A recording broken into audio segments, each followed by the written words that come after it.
মানবতাবিরোধী অপরাধে ক্ষমতাচ্যুত প্রধানমন্ত্রী শেখ হাসিনা সহ 3 জনের বিরুদ্ধে করা মামলার রায় ঘোষণাকে কেন্দ্র করে আন্তর্জাতিক অপরাধ ট্রাইব্যুনাল ও আশপাশের এলাকায় পর্যাপ্ত সংখ্যক সেনা সদস্য মোতায়েন চেয়ে সেনা সদরে চিঠি দিয়েছে সুপ্রিম কোর্ট। বুধবার সুপ্রিম কোর্টের জনসংযোগ কর্মকর্তা শফিকুল ইসলাম গণমাধ্যমকে এই তথ্য নিশ্চিত করেন। তিনি বলেন, ট্রাইব্যুনালের সেনা মোতায়েন চেয়ে সুপ্রিম কোর্টের রেজিস্ট্রার জেনারেলের অফিস থেকে সেনা সদর দপ্তরে চিঠি পাঠানো হয়েছে।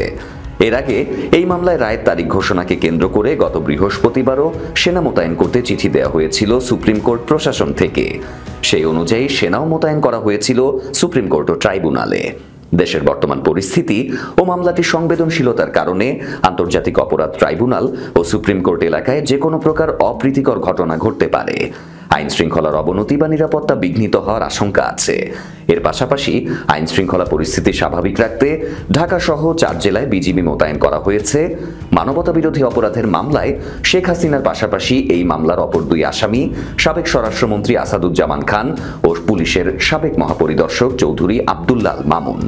এর মধ্যে সাবেক আইজিপি মামুন অ্যাপ্রুভার বা রাজসাক্ষী নামে পরিচিতি এবং তিনি জবানবন্দি দিয়েছেন।